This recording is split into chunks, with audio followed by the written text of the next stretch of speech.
Pendant 3 longues années, elle avait porté en elle un secret si étroitement classifié qu'un simple mot, une seule allusion prononcée hors de propos, aurait suffi à briser net sa carrière et peut-être même à ruiner sa vie entière. Ce fardeau invisible pesait sur ses épaules comme une armure trop lourde, la tenant à distance de tous, même de ceux en qui elle aurait dû pouvoir avoir confiance. Pourtant, ce matin-là, un geste minuscule, presque anodin pour quiconque n'en connaissait pas la signification, allait tout faire basculer. Un simple signal de la main, exécuté avec une précision mécanique dans les couloirs impersonnels du quartier général de l'Anglais, réveilla des souvenirs enterrés et déclencha une chaîne d'événements que plus rien ne pourrait arrêter. Écrivez en commentaire d'où vous regardez cette vidéo, mettez un pouce bleu et activez la cloche pour ne pas manquer nos prochaines histoires. La capitaine Emily Parker, vêtue de son uniforme de cérémonie impeccablement repassé, s'arrêta un instant au pied du couloir le plus redouté du bâtiment. Elle lissa machinalement le tissu sombre de sa veste, comme pour se donner du courage, puis inspira profondément avant d'avancer. Devant elle, les dalles de marbre poli reflétaient les néons du plafond, dessinant un chemin de lumière glacée qui semblait se prolonger à l'infini, tel un miroir tendu vers une destination hors d'atteinte. À l'extrémité de ce couloir mythique se trouvait la salle énigmatiquement numérotée 3 puissance 1000K88, une appellation volontairement absurde, inventée pour semer la confusion.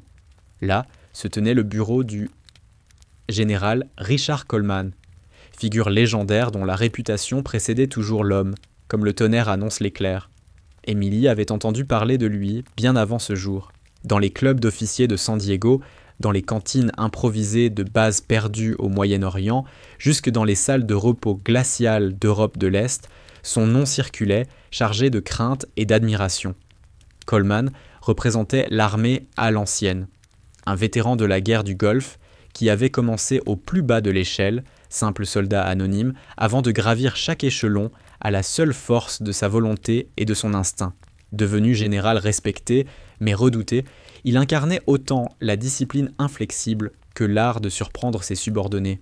On disait qu'il testait les officiers moins par leurs résultats que par leur endurance psychologique, cachant de véritables examens sous l'apparence d'une conversation banale autour d'un café.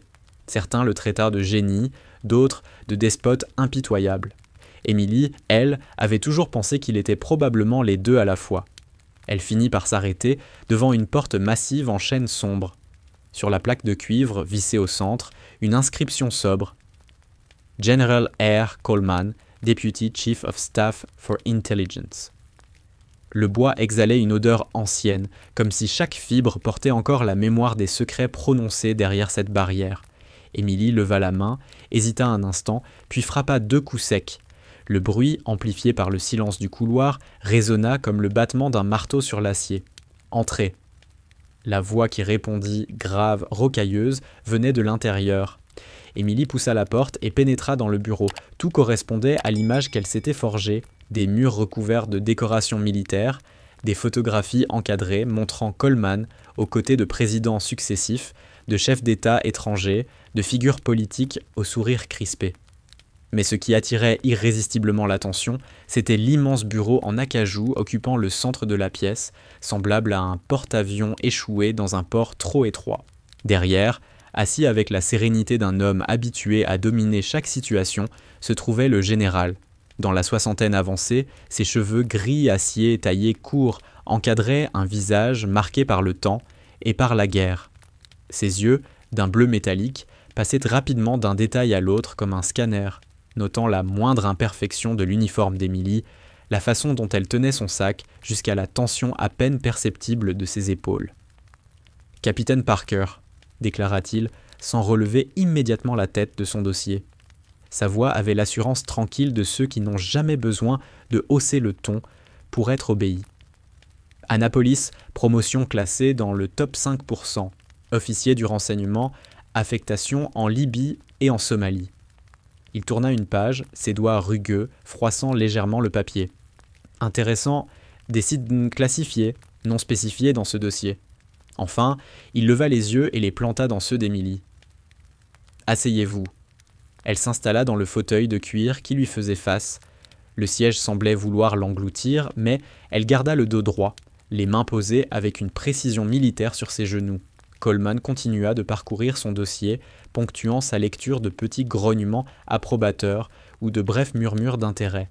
Le silence s'étira, pesant, seulement brisé par le ronflement lointain de la climatisation et le murmure étouffé de la vie du QG au-delà des murs épais. Puis soudain, il referma le dossier d'un claquement sec qui résonna comme un coup de feu. « Dites-moi, capitaine, » commença Coleman. « À votre avis, capitaine, qu'est-ce qui distingue un simple bon officier du renseignement d'un véritable grand officier ?» demanda soudain le général. Richard Coleman, refermant le dossier d'un geste sec. Emily Parker s'était préparée à ce genre de questions. Elle redressa légèrement le menton, inspira discrètement et répondit d'une voix ferme. « L'attention aux détails, monsieur. La capacité de percevoir des schémas là où les autres ne voient qu'un chaos indistinct. Et surtout, la sagesse de distinguer entre une information exploitable et un simple fait intéressant. » Coleman s'adossa lentement à son fauteuil, un léger sourire ironique se dessinant au coin de sa bouche, comme s'il goûtait une réplique attendue. Réponse de Manuel, capitaine. Parfaite sur le papier. Mais savez-vous ce que moi, je pense ? Sans attendre, il se leva, ses bottes martelant doucement le parquet, et s'avança vers la grande baie vitrée. De là, on distinguait le Hudson River, dont les eaux ternes miroitaient sous la lumière blafarde de l'après-midi. Il resta un instant immobile, les mains croisées derrière le dos, avant de parler d'un ton plus grave. Je pense qu'en réalité, ce métier se résume à une vérité bien plus dérangeante. Tout le monde teste tout le monde à chaque instant. Chaque échange, chaque sourire apparemment amical, chaque remarque en apparence anodine peut se révéler être une sonde, une tentative pour percer vos défenses. Puis, il pivota brusquement vers Emily, et son regard changea. Le prédateur avait remplacé l'instructeur. Par exemple, vous, jeunes officiers fraîchement sortis de vos académies, vous vous imaginez raffinés, sophistiqués, parfaitement entraînés. Vous arrivez d'Annapolis persuadé de tout savoir sur la guerre et sur le renseignement. Sa voix, désormais teintée de sarcasme, résonnait comme une gifle. Mais la vraie guerre, le vrai travail de renseignement, ça ne s'apprend pas sur les bancs d'une salle de cours. Ça se vit dans le sable brûlant, dans les rues anguilles sombres d'une capitale étrangère, dans les nuits où l'on ne sait pas si on reverra l'aube. Émilie sentit l'atmosphère changer, s'épaissir. Ce n'était plus un entretien de promotion, c'était exactement le genre de test dont on lui avait parlé. Coleman l'évaluait, la poussait dans ses retranchements. Elle choisit de se taire, attendant qu'il montre ses cartes. Mais soudain, tout bascula. Le visage du général se figea, la couleur quitta brutalement ses traits burinés. Ses yeux, d'ordinaire perçants, restèrent fixés sur la main d'Émilie avec une stupeur glaciale. Sa bouche s'entr'ouvrit, mais aucun mot n'en sortit. Cet homme, qui avait commandé des troupes sous le feu en Libye et dirigé des opérations dans les zones les plus dangereuses de la planète, semblait tout à coup pétrifié.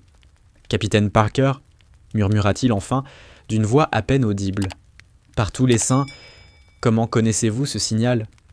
Le silence qui suivit s'étira comme un fil tendu, prêt à se rompre au moindre souffle. Émilie le regarda reprendre lentement des couleurs, mais ses yeux restaient rivés sur elle avec une intensité presque inhumaine, comme s'il disséquait un spécimen rare sous microscope. Coleman revint vers son bureau d'un pas mesuré, ses doigts effleurant le combiné du téléphone sécurisé. Lorsqu'il parla de nouveau, sa voix n'avait plus rien de l'ironie initiale. Elle s'était durcie, froide, officielle. « Capitaine, je vais vous poser la question une seule fois encore. Je vous conseille de réfléchir très sérieusement avant de répondre. Comment connaissez-vous les signaux de main classifiés des Navy Seals ?» Dans l'esprit d'Émilie, les scénarios se bousculaient à une vitesse folle. La vérité dormait sous des couches de classification si profondes que la révéler équivaudrait à un suicide professionnel. Voire pire. Mais mentir à un général relevait du crime passible de cour martiale, et Coleman, manifestement, en savait assez pour reconnaître ce qu'il avait vu. Elle tenta un mot, une amorce, Sarah. Mais le général la coupa net d'un geste tranchant. Ne continuez pas.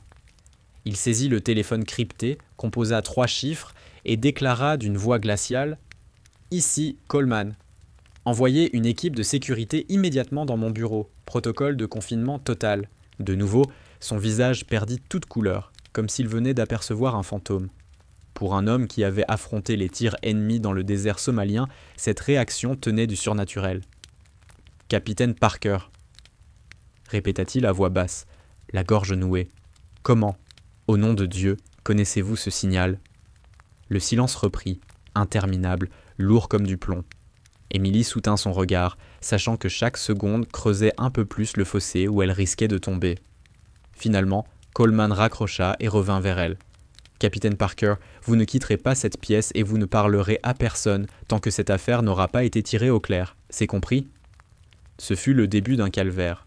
Pendant 6 heures entières, la colonel Stevens et une équipe d'interrogateurs se relayèrent pour l'assaillir de questions. Il la presserra de toutes parts, décortiquant son parcours de formation, la liste de ses affectations, ses relations personnelles, ses finances. Rien n'était laissé au hasard. Il voulait tout savoir, chaque personne qu'elle avait croisée, chaque base qu'elle avait foulée, chaque opération dont elle avait entendu parler, même de loin. Émilie répondit, encore et encore, consciente que le moindre faux pas pouvait l'enterrer à jamais. « Reprenons encore une fois votre parcours d'affectation », déclara le Major Daniels, troisième interrogateur, à s'asseoir face à elle. Sa voix trahissait une lassitude feinte, mais son regard brillait d'une obstination calculée. Libye, de 2020 à 2021, puis Somalie, en 2022. Il tourna lentement les pages du dossier, le froissement accentuant la tension. Mais voilà, il y a un vide. 8 mois entiers où votre localisation est notée comme mission classifiée. Qu'avez-vous fait pendant cette période ? Émilie avait déjà entendu cette question 5 fois. 5 répétitions identiques, avec à chaque fois le même piège sous-jacent. Elle répondit mécaniquement, mais avec une maîtrise impeccable. J'ai été affectée à un centre conjoint de fusion du renseignement. L'emplacement et la nature de la mission dépassent mon niveau d'accréditation actuel. Je n'ai pas l'autorisation d'en discuter. Daniels laissa échapper un rictus ironique. Comme par hasard, une affectation classée, dont vous ne pouvez rien dire, qui tombe précisément dans la période où vous auriez pu apprendre des protocoles SEAL. Quelle coïncidence commode, n'est-ce pas ? La porte s'ouvrit alors, et la colonel Stevens revint avec un dossier épais sous le bras et un gobelet fumant dans l'autre main. Elle posa le café sur la table, tira sa chaise et s'assit avec une lenteur étudiée. « Capitaine Parker, voilà des heures que nous tournons autour de cette histoire. Votre récit reste toujours identique.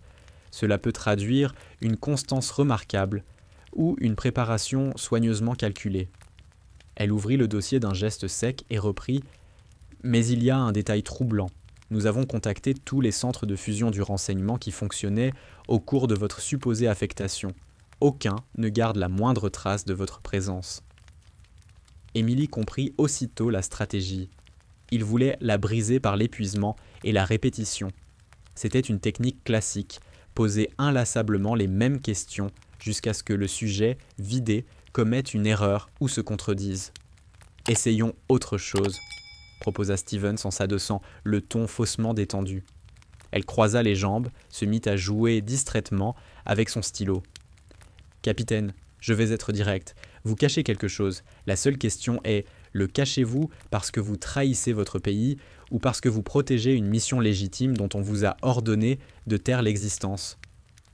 Émilie leva les yeux vers le plafond comme pour y trouver une réponse. 3 ans plus tôt, elle avait prêté un serment précis, absolu, inviolable. Mais là, enfermée dans cette salle souterraine, accusée de trahison, elle se demandait si cet engagement valait réellement qu'elle sacrifie sa vie entière. Elle choisit ses mots avec soin. Chaque syllabe pesait. Si, hypothétiquement, je détenais une information classifiée au-delà de mon niveau d'habilitation, quelle serait la procédure adéquate pour l'évoquer ? Un silence. Puis, l'amiral Lawson, jusque-là resté en retrait, s'approcha de l'appareil d'enregistrement posé sur la table. Il appuya sur le bouton d'arrêt d'un geste sec. Le clic résonna comme une libération. Ensuite, il sortit discrètement un petit boîtier électronique de sa poche.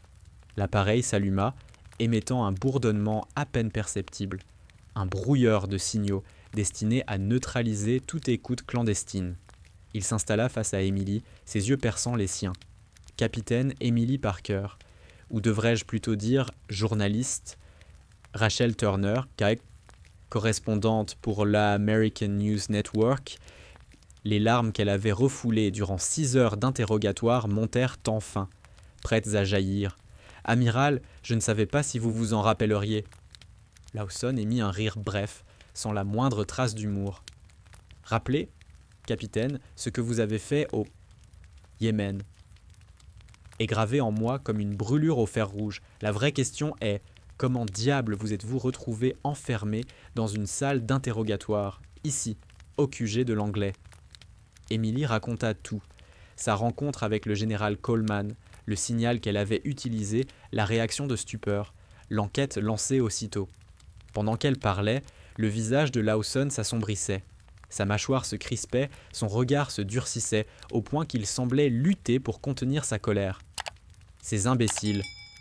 lâcha-t-il enfin, entre ses dents. Ils ont failli anéantir une opération préparée depuis 3 ans.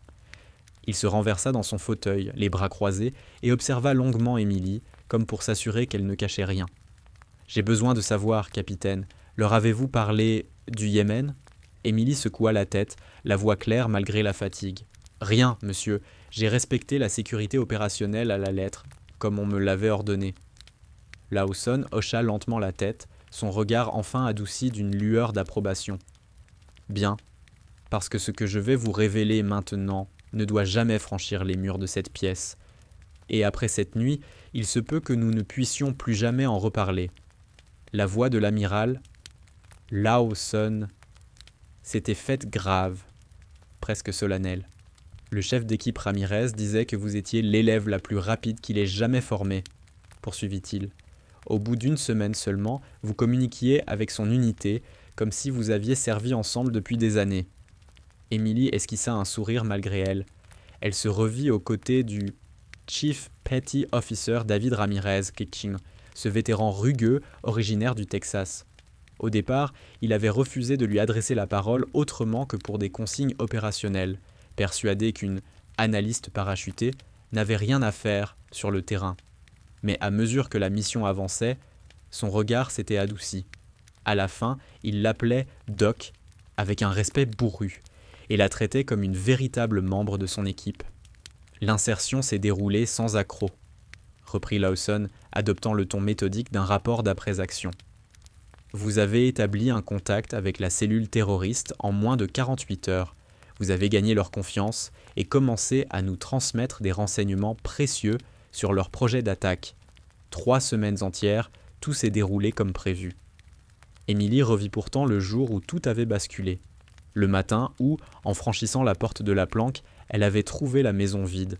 Pas un souffle de vie, seulement une tache de sang séché sur le carrelage et un message griffonné à la hâte en arabe « Les Américains sont là ».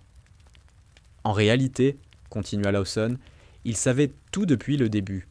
Ils vous ont utilisé comme appât, se servant de vous pour cartographier nos refuges et nos itinéraires opérationnels. Quand ils ont décidé de frapper, ils ont visé 4 de nos sites simultanément. Emily ferma les yeux. Elle revit le visage crispé de Ramirez, entendit sa voix paniquée à la radio. « On est encerclés !» Son équipe piégée dans un immeuble, des ennemis sur tous les flancs. L'hélicoptère d'extraction abattu en approche. Le renfort, lui, encore à des heures. « Et c'est à ce moment précis, dit Lawson, sa voix baissant d'un ton, que vous avez pris la décision qui a sauvé 8 vies américaines. Vous auriez pu fuir, préserver votre couverture, vous fondre dans la nuit et disparaître. Mais vous avez choisi de vous dévoiler, de prendre le commandement et de coordonner l'opération de sauvetage. » La scène changea. Le petit général Coleman entra, visage plus grave que jamais. « Capitaine Parker, je vous dois des excuses. Mon test d'hier visait uniquement à mesurer vos connaissances et vos réactions sous pression. Je n'avais jamais imaginé qu'il me mettrait face à une véritable héroïne américaine. » Emily sentit les larmes lui monter de nouveau aux yeux. Mais cette fois, elles n'étaient ni de peur, ni d'épuisement. Elles étaient faites de soulagement et de fierté. Elle balbutia « Merci, monsieur. Merci à vous tous. » La colonelle Stevens qui la veille encore avait cherché à la briser, s'avança et lui tendit la main avec un respect sincère. « Capitaine, cela fait 18 ans que je fais ce métier.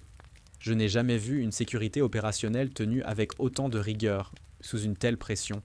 Vous m'avez impressionné. » Le soir même, lorsqu'Emily quitta le siège de Langley HQ, elle sentait le poids de la Navy Cross sur son uniforme comme jamais auparavant. Cette médaille ne symbolisait pas seulement une reconnaissance officielle, elle incarnait la vérité qu'elle avait dû cacher 3 longues années. Elle n'était plus seulement la capitaine Emily Parker, officier du renseignement, avec une lacune mystérieuse dans son dossier de service. Elle était désormais Ghost Walker, l'ombre qui avait empêché une attaque sur le sol américain et sauvé 8 Navy Seals.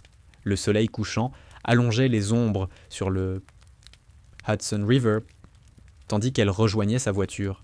Elle savait que sa vie avait basculé à cause d'un simple signal de main et du courage d'assumer une vérité enterrée dans les profondeurs de la sécurité nationale. Demain viendraient de nouveaux défis, de nouvelles missions, de nouvelles opportunités de servir son pays. Mais ce soir, pour la première fois depuis 3 ans, elle pouvait enfin être fière de celle qu'elle était vraiment.